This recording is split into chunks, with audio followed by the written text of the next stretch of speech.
Hello, everyone, and welcome back. It's me, David, Momo, Mike, and Rachel.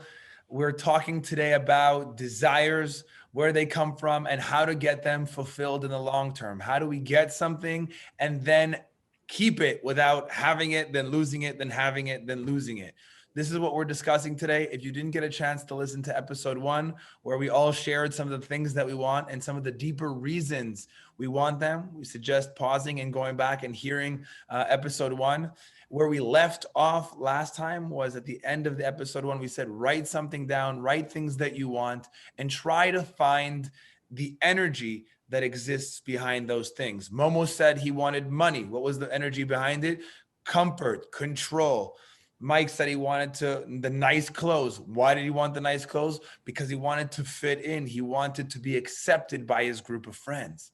So we realized that at the end of the day, we're all looking to feel a certain way. We're all looking to feel whole. We're looking to feel complete. We're looking to feel full. The question is, unfortunately, feelings are metaphysical, and the things that we're looking for in this physical world are physical. So we're going to figure out how do we transfer that so that we can get the energy from those things, and that energy lasts. So we don't just have the new iPhone and then a new one comes out and now you feel like you have nothing. You're missing out. So kabbalistically, in a spiritual level, what we're looking for is energy. We're looking for energy. The energy of acceptance, the energy of love, the energy of fitting in, the energy of control. Those are energies. And when we have those energies, we feel good. And when we don't, we feel empty.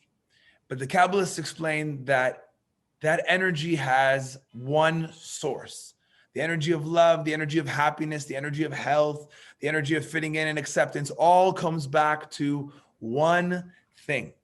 Just like when you take a prism and you shine light through it, and there are many different colors of the rainbow, it all comes from that one white source of shining light. In the same way, all these things that we're looking for has one source. And Kabbalah explains that one source is called the light.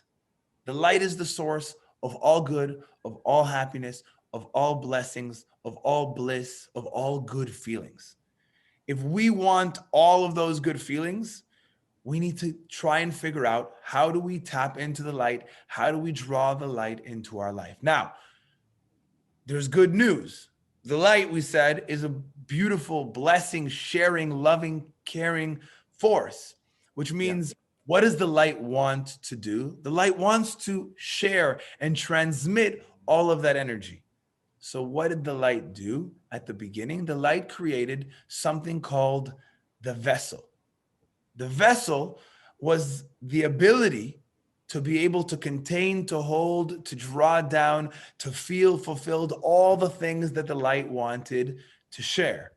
A good example of that is a cup. You have a cup. A cup is a vessel for tea, hot chocolate, a vessel for water. The light, in the same way that the cup is a vessel for the light, is a vessel for water. We're the vessel. We are the vessel for the light. The light wants to fill us, wants us to have everything that we want. So Momo, you want control? The light wants you to have it more than you want it. Mike, you want to be accepted by your friends? The light wants you to feel completely and totally accepted. Hell yeah. You want to fit in? The light wants you to have it more than you did. When you were sleeping, the light was figuring out a way how you could feel like you could fit in today. That's what the light does. The nature of the light is to share and to pour, just like water in a cup, to be able to fill the cup. The light wants the vessel, which is us, to feel full all the time, as Momo just beautifully demonstrated. Amazing, Momo. You killed it. The light gave me the tools. What can I say? It just happened to be here. Can you guys relate with that concept? Totally. And it made me think about the fact that so many of these things might come off as like, oh, you shouldn't want control. You shouldn't want acceptance. You shouldn't want to fit in. That's not the case at all.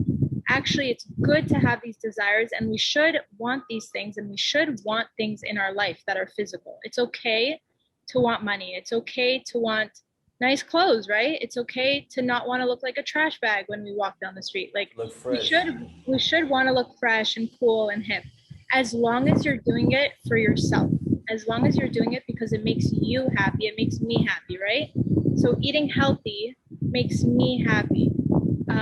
Exercising makes me feel good, right? I feel good, I feel excited, I feel powerful.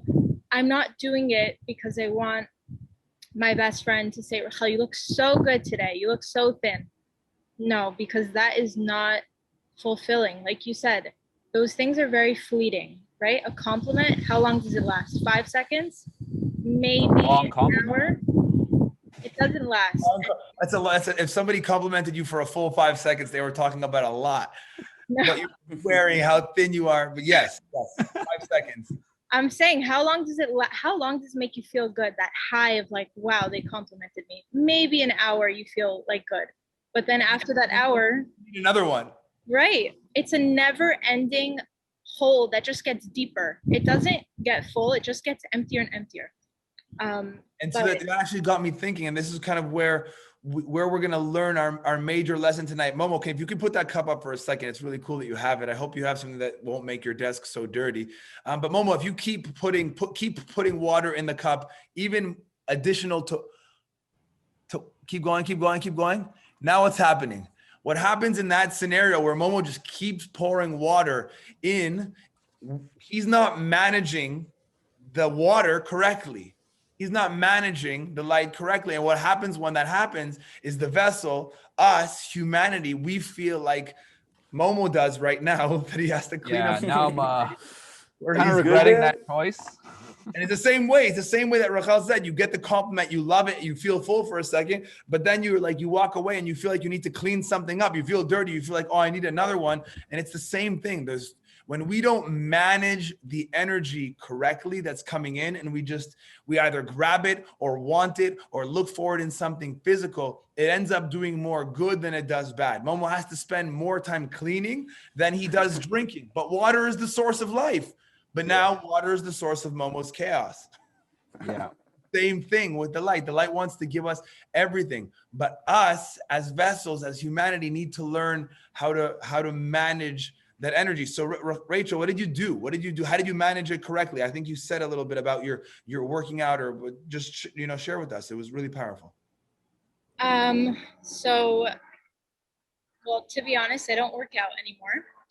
Because it doesn't make me happy at the moment, and there's a whole stigma, right? It's more than yourself. It's about doing what's good for you, and finding ways to like do that in a way that makes you happy. So I love going on walks and just being by myself in nature. Sorry, can you repeat that? The wind got into your mic. Sorry. Something about nature. If you can't tell, I love being in nature.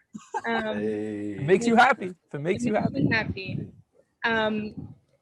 But what was I going to say? So at age 18, when I got out of high school, there was no more sports teams, right? You're in college. There's no like organized way to kind of work out without me having to work out independently, which I hate doing. So I decided, like, I realized that all these compliments and things are not satisfying. And actually, I wasn't happy at all. I felt like I was shrinking both physically and emotionally and spiritually. I felt like, who am I even? Like, I looked in the mirror and I did not recognize myself. And you come to a point where you want to just be happy for yourself and live your best life. And like, why am I even here? Am I here to please other people? No, I'm here to live my best life. So I decided that being healthy is the goal. Being skinny is not the goal. Being healthy is the goal. And if you are skinny and healthy, that's fine. If whatever you are, as long as you're happy with your weight or whatever it is, that's perfect. Okay. There's no like, I know it's really hard with Instagram, and trust me, I get influenced too. It's really, really hard when everyone looks picture perfect, but try to put that aside and just like forget and realize that those people have their own struggles too. They're not the goal. Looking picture perfect is not the goal. But long story short, when I realized that, I decided and I found ways to be healthy and happy at the same time. And I still eat all the pasta I want, all the carbs and everything. Best. Happy and healthy at the same time is the goal. That's how it looks like when the cup is full, but not overflowing, right? But when fitting in or being accepted because someone complimented you, then you gave up part of yourself doing things that you don't want to do, skipping meals. It's out of balance, right? Momo, how did it go out of balance with you? So I used to be incredibly cheap and really calculating with if I lent someone money or if we split a check or something. I used to calculate it down to the cent. Like, yeah, it kind of helped my math skills, but it ruined a lot of friendships. Nice. So yeah, so I got really cheap with stuff and I started realizing people were like backing off from doing anything involving money with me. And I was like, okay, here I am being super cheap over 5 cents. My friend stopped talking to me. And I'm like, wow, is it really worth 5 cents for a whole friendship that I spent years like working on and like, that hopefully in the future continues? No, it's really not worth the extra 5 cents or $5 or whatever it was. And also I kind of had other people, thank God, giving me a good example of like they were just sharing their money, man. And they looked happy, they looked wealthy, they like loved what they did, they were good at their job, they didn't have stress about money, stuff like that. So I stopped being super cheap. It took a lot of work. And I started to feel a lot better about it afterwards when I realized like money does more good when it's shared with others rather than just hoarded alone. Like you said with that briefcase in the last video, if I had $1 million stuck in a briefcase that I could never open, what good would it be? Right. But if I had $1 million in a briefcase that I could only share, right? Even if I didn't have access to it, even if I could only share it, that'd be fantastic. Right. I could do so much good with that. I'd feel better that I was only able to give it away rather than take it for myself, that kind of thing. So Beautiful. yeah, When you do that, when you're doing that, when you're managing it correctly, it lasts. It stays longer. You don't lose friendships. You don't lose things as a result of it. And I'm going to ask you: did you lose your desire for money? absolutely not. And I actually, funny enough, as I stopped being cheaper, I started finding new ways to make more money or save more money, all these kind of things, because I was holding on to so little, right? Like I was holding on to $5 when $50 was available if I just like let my grip loosen kind of deal. So Amazing. yeah, it worked out. Amazing. Mike, how about you? How did you feel like you mismanaged your energy when you were just looking for the actual clothes itself? Yeah, and again, like I think I really agree with what Rachel said earlier that you're allowed to have money, you're allowed to be successful, you're allowed to have these things. The question is how you balance it, and if it's going to go to a situation where that object controls you. And I reflect back, with all these clothes that I used to buy to feel cool and to feel accepted. I guess the non-balance that I had in that time was basically that the idea that the acceptance, the feeling, I crave this feeling of acceptance, I crave this feeling of being cool. Me thinking that's going to come from an external thing like clothes and other people, I think was my biggest mistake.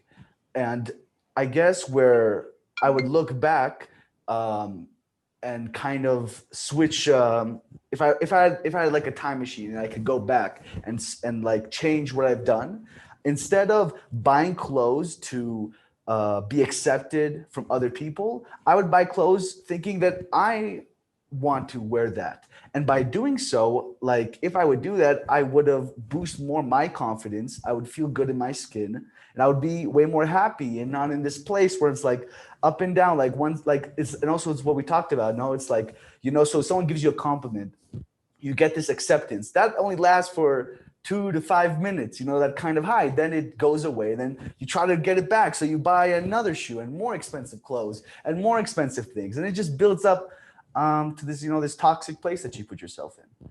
So I Well, think, how did yeah. you with clothes like transform that into something balanced? That's what I want to know. Feel You look like fresh. You look fresh close. right now. So Yeah. Right. yeah, hell yeah. Thank you, guys. So I guess No, how thank you. I guess just how I balanced it. Now when I buy clothes, like now you see me with the Supreme hat and these different clothes that I wear, I basically buy it not thinking, oh, what are people going to think about me?